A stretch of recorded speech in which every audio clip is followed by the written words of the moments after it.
Všetkých fanúšikov motoršportu a F1 zvlášť. Ja som Mestík, vítam vás na mojom novom kanále Dosť rýchla F1 a toto video bude prvé na tomto kanáli a bude to pitva závodu Silverstone, Anglicko. Nečakal som, že sa to tak zamieša. Lance Stroll a Nico Hülkenberg prekvapili. Lewis Hamilton, skvelá jazda na to, že je na svojej domácej trati. Mohol dať pódium, ale to nevadí. Kvalifikácia, to bolo niečo najlepšie. Gabriel Bortoleto sa mi zdá, ja už si to nepamätám moc, Gabriel Bortoleto tam rozbil auto, to sa stalo aj v závode.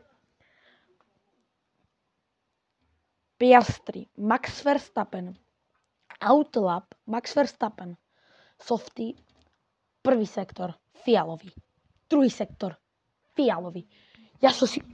A iba vidíme, že Verstappen dáva minúta 24 a čosi. Neviem presne koľko bolo, ale minúta 24 čosi. A vravíme si druhý Piastri, tretí Norris, alebo no nie, dobre. Nico Hülkenberg, 19.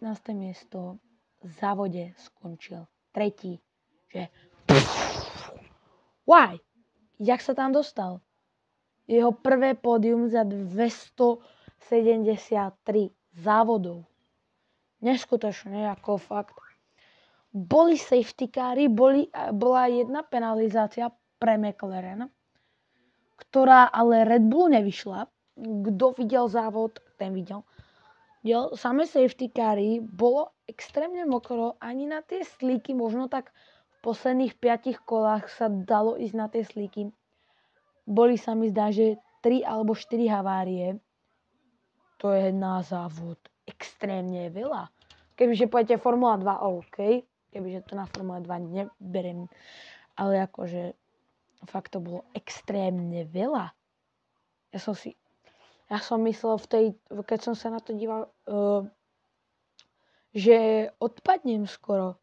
Ako Nico Hülkenberg previedol skutočný výkon, to ako tlieskam na to, že štartoval asi z predposlednej pozície, buď 19. alebo 20. pozícia.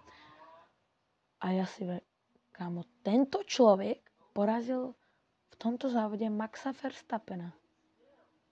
Na tom niečo bude. Jak Sauber ty vole nejako vylepšil ten motor, tak ja si myslím, že šampionát má Nico Hülkenberg. Proste Nico Hülkenberg vybavený, čau. Alebo ja neviem, čo sa tam stalo v Kiku.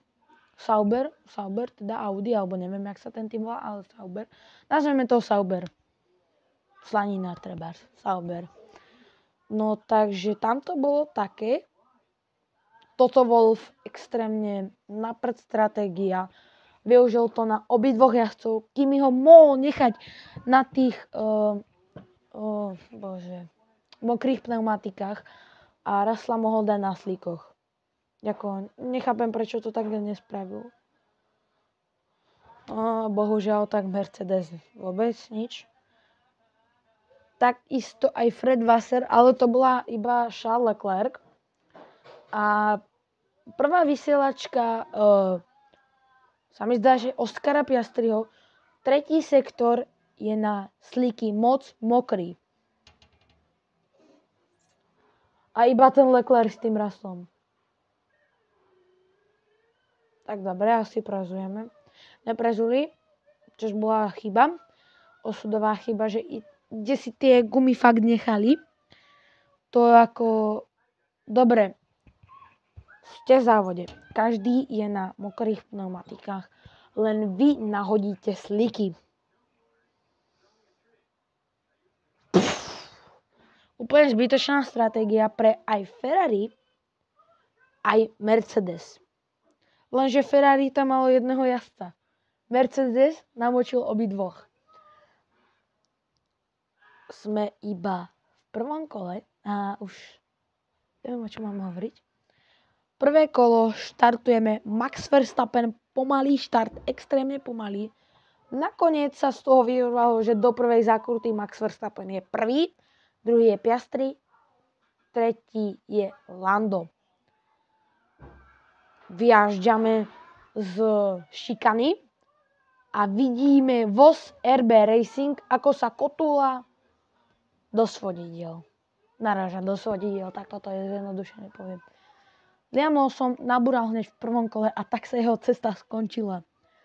Na jeho domáci trati, daj sa to tak povedať, je Angličan sa mi zdá, tak sa mu to rýchlo skončilo. A vlastne to je najlepšie na tom to, že Red Bull, RB Racing nezískali vôbec žiadne body, ako Kick Sauber. Kick Sauber získal nejakých 10 bodov, alebo neviem presne koľko.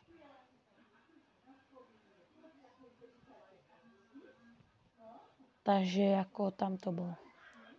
V ďalších kolách to bolo také, safety cary boli.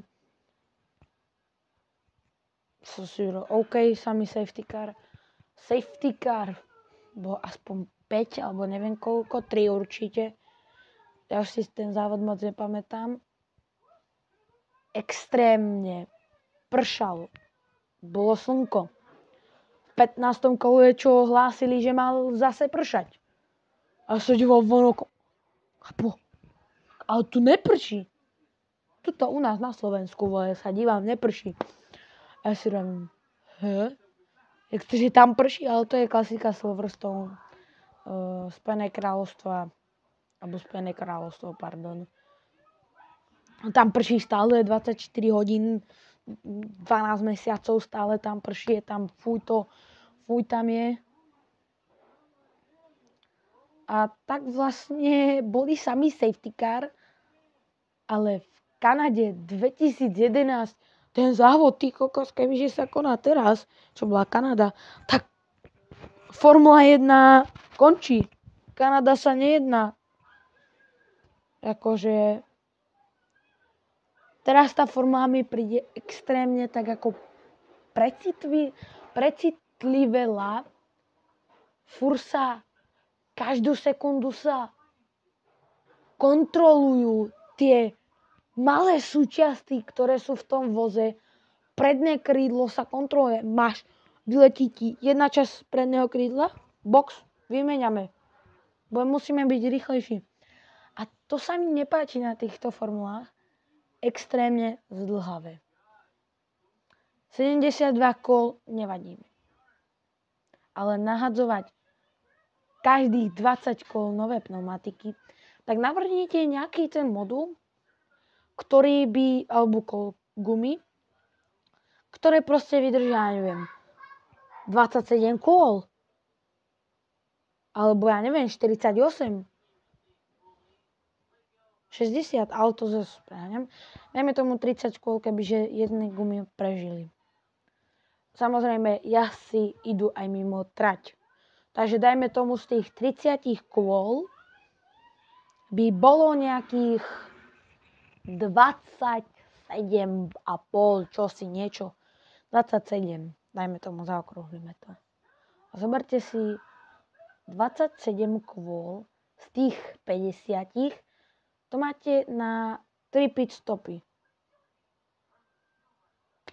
No. A každý tím má maximálne 5 pit stopov z toho dôvodu, že sú mimo a prezúvajú na suché pneumatiky hneď na začiatku. Tak zrazu v prvom kole idú do boxov, dávajú pit stop na suché pneumatiky. Za 10 kôl idú do boxov, pretože zistili, že suché pneumatiky sú totálne na prd, tak ich ideme prezúť na mokré pneumatiky. Zrazu od tých ďalších 10 kôl zistia, že mokré pneumatiky sú opotrebované, tak musíme ísť zase do boxov. Ako, kde máte rozum. Dajte Fiat, if you watching this, please take, no to je jedno, dajte dlhšie pneumatiky. Alebo dávajte 2 pit stopy. Že kto dá vyššie ako 2 pit stopy, dostane pokutu trebárs. Lebo fakt tam každých pomaly 10 kôl boli aspoň 2 pitstopy alebo 1 pitstop. No. A potom sa samozrejme čudujete, že Nico Hülkenberg Piastri mal náskok na Nika Hülkenberga 27 sekúnd. Tak ja sa nečudujem, keď ten tým dáva samé pitstopy. No. Že som sa nedostal ani k Bortoletovi a už to má podľa mňa dostal. Takže zase vrátime sa k Kiku Sauber. Gabriel Bortoleto. Nedokázal udržať ten voz a z ničoho nič proste bang. Zadné krídlo poškodené, to vám len tak nikto. Predné krídlo, dobre, nahradiť, ale to zadné nevymenia mám. To proste ešte Formula nemá na toto výspevú technológiu, aby sa to vymenilo. Takže dajme tomu, že je pokuta, minút tak 500 000 eur. Čože je dosť. A potom aj Isaac Hadjar tento rozbil. Sa mi zdá, že predné pravé a zadné ľavé boli totálne rozbité. Takže tu máme tú haváriu na 1 000 000 eur. Oscar Piastri, safety car. Piastri prvý. Safety car už mal ísť v tom kole do boxov a práve Piastri dá prudkú brzdu. Názorná ukážka.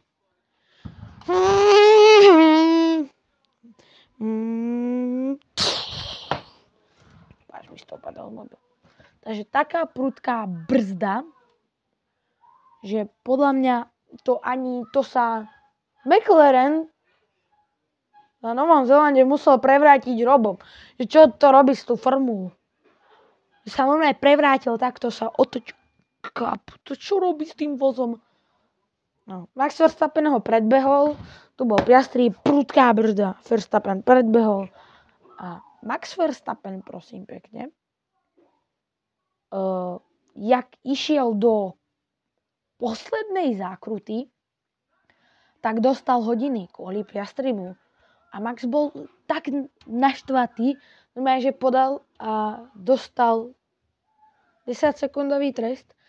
Akorát, že tam je tá jedna vychytávka. Jak idete do boxov, tak vy ten 10-sekundový trest môžete zrušiť. Za mňa nestojím si za všetkým, čo povie Max. A nestojím si za všetkým, čo povie Lando alebo Piastri. Ale radšej sa prikloním k tomu Maxovi, ako byť zas jeho hejter a prikloniť sa k tejto strane. Piastrimu a Landovi. Tak mali dostať teda do konca závodu 10 pozícií minus.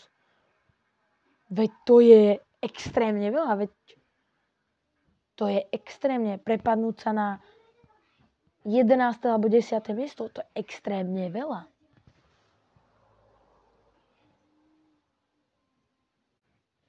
Takže už to má 13 minút, ja neviem. Keď som tu fakt, že je dosť dlho, ale že tak za to Piastri mal dostať tých 10 sekúnd do konca závodu. Lenže McLaren, 27 sekundový náskok, Piastri, Hülkenberg. Ja si vrajím, ne kamo. Zase to je McLaren. Už má McLarenu dosť. McLaren, jak vyhrá titul majstra sveta čože asi jasné, vyhrá to buď Piastri alebo Norris. Ja dúfam, že Max Verstappen, že sa v McLarene niečo pokazí a Max Verstappen dá comeback. Bolo to celkovo dosť napínavé, hlavne tých prvých 30 kôl, potom už to bolo o ničom, ja už som to potom prestal sledovať. Viem z highlightov. Nico Hülkenberg, Oscar Piastri a Lando Norris. Traja na pódium. Nico Hülkenberg, ja som si myslel, kamo, ten skončí nejak 15. On to dal na pódium. Relevantne Piastri bol prekvapený z toho, že podľa mňa Nico je na pódium. Lance Stroll tiež dobrá stratégia. Síce ho nahodili najskôr na tie softové pneumatiky, ale 4. miesto, alebo neviem aké, už si to nepamätám. Dosť dobre. Takže ja dúfam, že sa vám toto video páčilo. Užívajte Formulu 1, pretože Formula 1 len tak nezastaví. Čaute.